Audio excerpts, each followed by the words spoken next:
We have been spoiled for years by rookie wide receivers coming in like Justin Jefferson and Jamar Chase, just telling opposing defenses to suck it from year one, that we kind of tend to forget about some of the guys that could break out in year two. So in this video today, a couple potential second-year breakouts from the wide receiver position. Yeah. Analytics off the chain, all the channels not the same. Jake and Kyle, you know the name. Headline Nation, we running the game.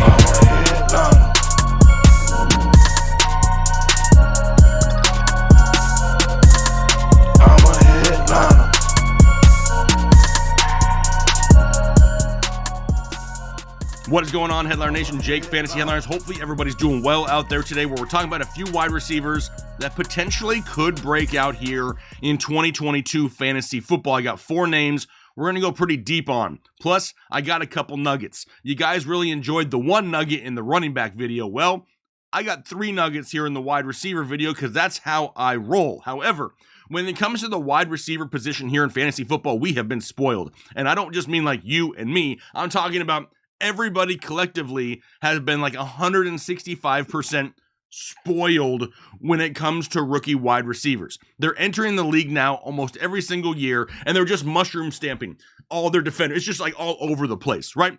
Is that going to happen to everyone? No. But there's still a lot of talent out there that could potentially see that huge increase in year 2, and we don't want to forget about those guys. Now, before I get into all of these names, I have a couple winners to announce from some past videos. You guys are crushing your like goals, and honestly, from the bottom of my heart, thank you very much. I really appreciate that. I don't know if I've ever had back-to-back videos in the off season that got 1,000 likes in less than 12 hours each. Y'all setting some records out there. Can we do it again? I'll give away another free draft guide if we can hit 1,000 likes on this one. Just leave that comment down below and hit the like button. But I got to announce some winners. Now, the first one from our Don't Make These Mistakes videos, I have a free mystery signed jersey from our friends at Pristine Auction. That's going to Kai Melton. I've already messaged you, Kai, here on YouTube. Hit me up in an email with your information. I'll get your jersey sent out.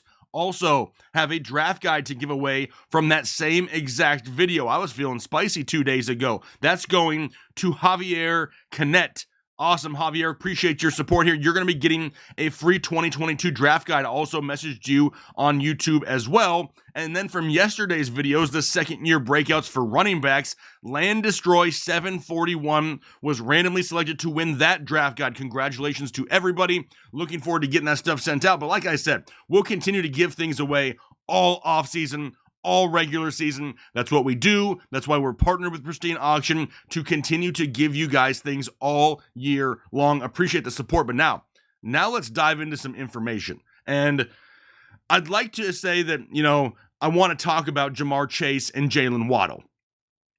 But those dudes have already broke out. And why am I going to sit here and waste your time talking about 2 dudes that have already broke out that we already know are studs? So let's kick it off here with a Heisman winner from a couple years ago, Devonta Smith of the Philadelphia Eagles.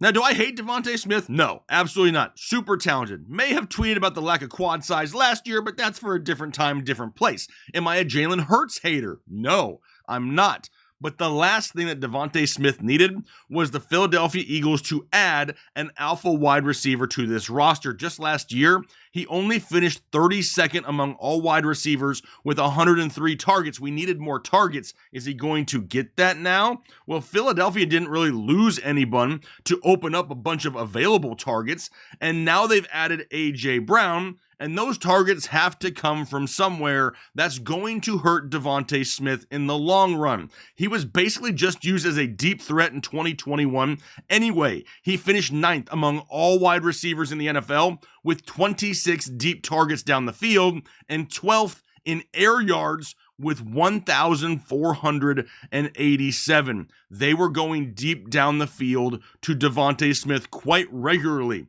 But now we know that A.J. Brown is in the mix, and he can take some of those deep targets away. Don't forget, we're just a couple years removed from A.J. Brown averaging over 20 yards per reception. He is a big play threat in himself. We also know that the Philadelphia Eagles are not a high-volume passing offense. Last year, Jalen Hurts finished 21st among all quarterbacks in the NFL with only 432 pass attempts, and no other team in the NFL had less pass attempts than they did in Philadelphia. Now, we also know that Jalen Hurts likes to tuck the ball and run a lot. He led all quarterbacks with 140 carries, 782 rushing yards, 10 touchdowns on the ground. So when you look at everything all together in Philadelphia and Devonta Smith, he's losing targets. He's losing deep targets, which does not help him here. So when we're looking at a second-year breakout, it's not looking good for me because A.J. Brown is the alpha in this offense and is going to command targets. A lot of volume going the way of A.J. Brown means a lot of volume not going the way of Devonta Smith, especially when you sprinkle in the likes of a Dallas Goedert, because right now I'm feeling so fancy. Gotta say Goedert instead of Goddard, but it's just not looking good for Devonta Smith, right? Talented wide receiver. Could be a solid number 2 here in the NFL. Is he a top 24 wide receiver in fantasy? Maybe, but he's going to need some big plays, and he's not going to be somebody that we can overly count on every single week. So as far as a second-year breakout, not looking very good for Devonta Smith. What about, this one, I'm even wearing his shirt. Can you even see this? I'm covering up my mouth. Now I'm probably pretty muffled.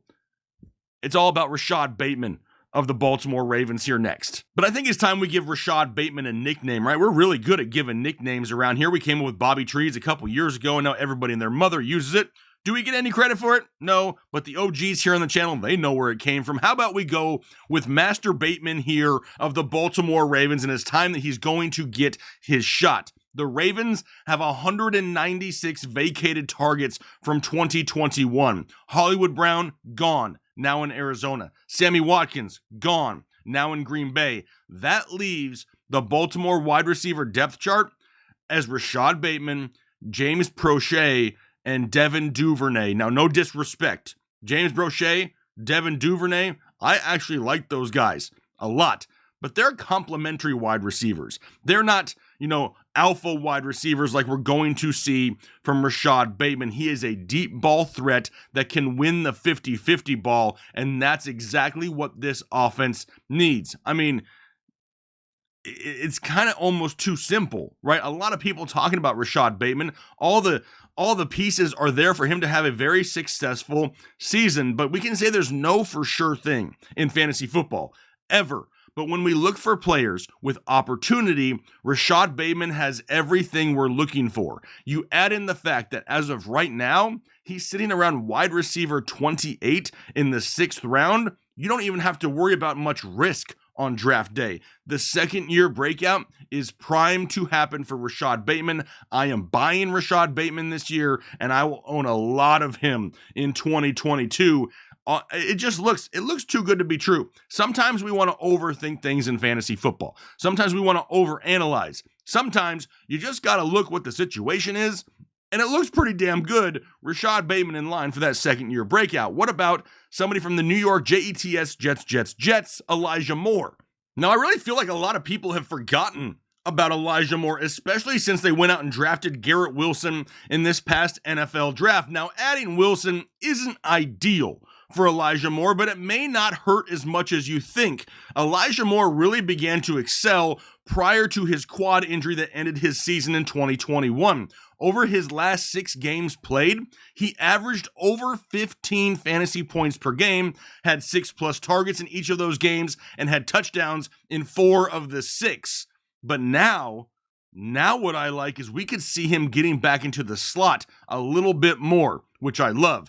Drafting Garrett Wilson really solidifies the outside wide receivers with Corey Davis and Garrett Wilson. Then you have Breece Hall, Michael Carter in the backfield, and Elijah Moore could be the forgotten soul by the opposing defenses across the middle out of the slot. And I absolutely love that. But most importantly, what we saw from Zach Wilson, the huge improvements down the stretch of 2021, is what I'm really looking forward to. We have all these stupid reports coming out that Zach Wilson isn't looking good in camp. Shut up.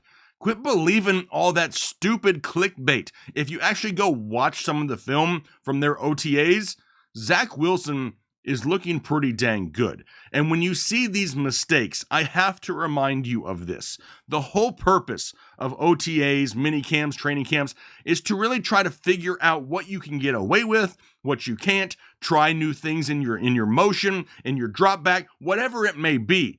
If we see mistakes on the field right now, I'm not overly concerned. Do you remember a few years ago when Patrick Mahomes had 5 interceptions in an OTA practice or something, and everybody's like, oh my God, the kid's not any good? Like, you got to ignore all the crap. Zach Wilson is definitely making improvements, and Elijah Moore could definitely be the benefactor of that. But we're talking about breakouts.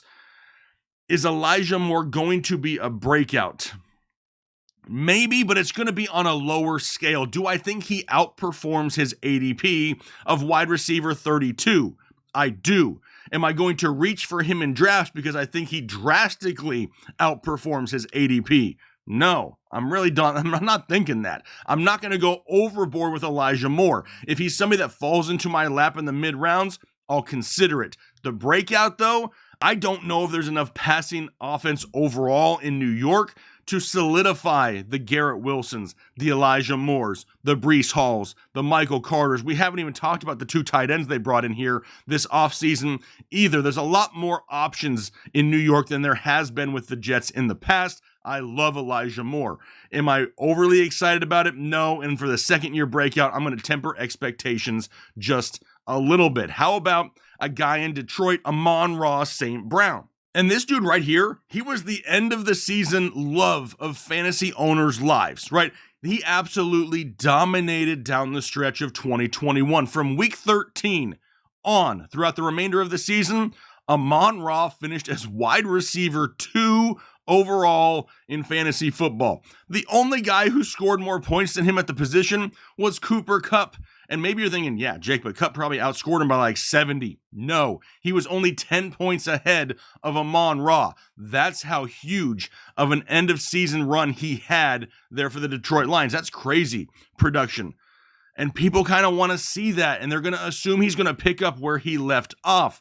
But that's not always the case year to year in the NFL. Things change on every team every year. A lot of that production that we saw from him down the stretch in 2021, TJ Hawkinson wasn't in the lineup. He missed from week 14 on. DeAndre Swift, he missed from week 13 through 16, and now the Lions have TJ Hawkinson back and healthy. They have DeAndre Swift back and healthy. They've added DJ Chark. They drafted Jamison Williams out of Alabama. Now, sure, Jamison Williams may not be 100% by week 1, but we know he's going to play this year, and that absolutely matters. It's just not going to be the Amon-Ra show here all season long. Now, I love this kid. I love the talent, but the target share may not be there in 2022 like it was in 2021.